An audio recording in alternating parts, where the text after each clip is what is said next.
Hey guys, today I'm going to be showing you how to install spacers on your vehicle in order to give it a more aggressive look, maybe make it stand out more, and ultimately just help your vehicle look better than it is and perform better when cornering.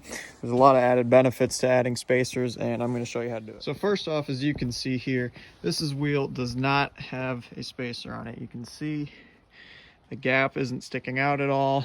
In fact, the body paneling actually kicks out wider than the wheel. And what a spacer is going to do is essentially kick that wheel out to about here to give it a more noticeable stance and appearance.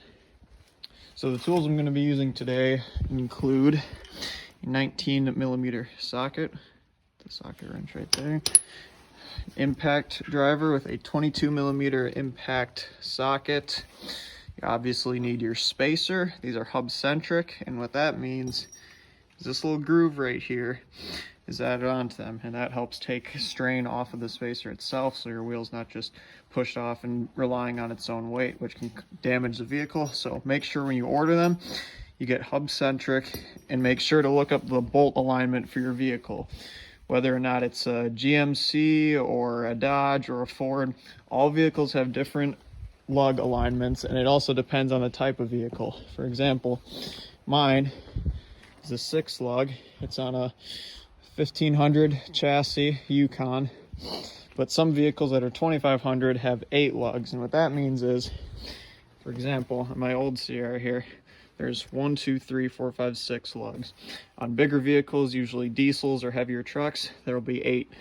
So make sure that when you order these, you select the proper bolt alignment pattern, and it's the proper amount that'll fit your vehicle. Along with this, they come with lug nuts for the spacer itself. Using this impact, just hook up to my air compressor. And then we have our torque wrench for finishing it off. These are all the tools that you should need for this. So the first thing you want to start off doing is removing your hubcaps from your vehicle. As you can see here, just take a little flathead screwdriver, go all the way around. That should pop out very simply. Next thing you're going to want to do is remove the lug nuts that are currently on your basic tire.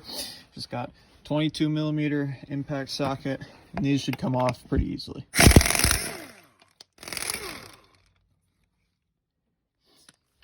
After you finish doing that, all you're going to do is take your wheel off, slide that out of the way, and then you can start to work on installing it. So after you've removed the wheel, you can go ahead and simply line up the spacer. That'll fit in just like that. You're ready to start tightening it. So unfortunately for this, we can't use the impact wrench down here. So we're gonna have to do this by hand tools. And all you have to do, simply take your lug nut, range it here. And what you're gonna do is just take each one and hand tighten it until it's as far as you can go.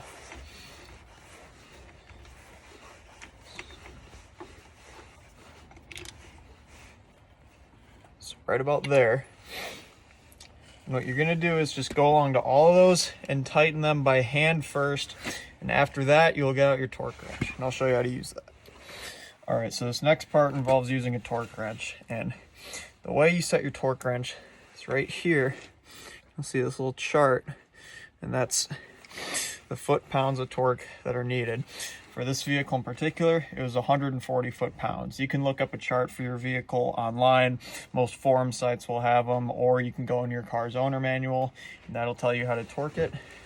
And the way mine works is when you tighten this, that should level out with the number you're looking for. So mine's 140. So I just need to loosen it to about there. And that'll give you the accurate measurement for how you need to tighten these. Now when it comes to tightening them, you're gonna hear a ping when you max out on the torque. So get it lined up in here. Okay, I'm gonna pull down and wait for the ping.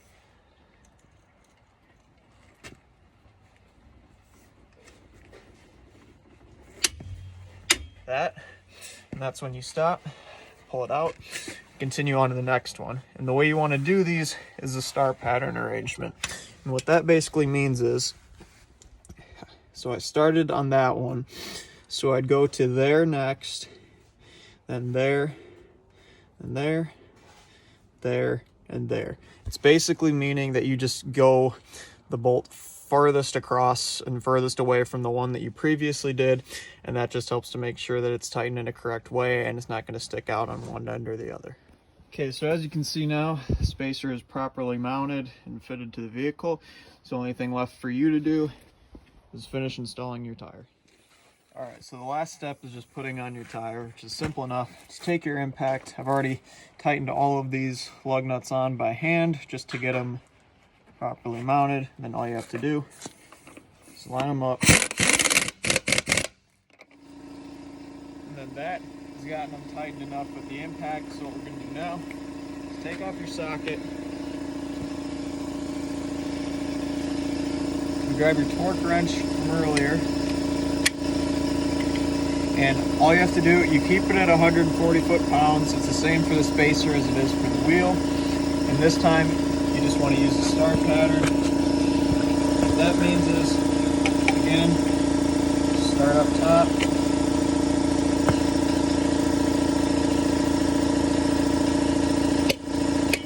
There's that click.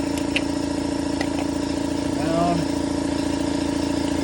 Then after that, only thing you have to do, take your hubcap from earlier,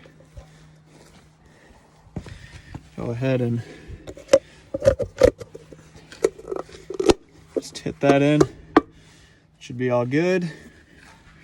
Your wheel is now mounted and ready to be. All right, so then after you've removed your jack stand, you can now see that that wheel is spaced out a little bit past the body line, which does help to just give it a little bit more of a better stance. And as well as when you're cornering, it's spacing out the weight distribution of the vehicle. So that'll help you essentially corner better. I've got spacers on all 4 of my wheels. You can see from the front how they kick out. That. Then even from the side, from back here, you can still tell. And even that one is obviously kicked out a little bit. And they just help to add an overall good look to your vehicle. I would highly recommend it. It is not an expensive project to do, and it is something that can help benefit you for the better. So that is all I have today. Thank you for watching my video on how to install a spacer, and I will see you next time.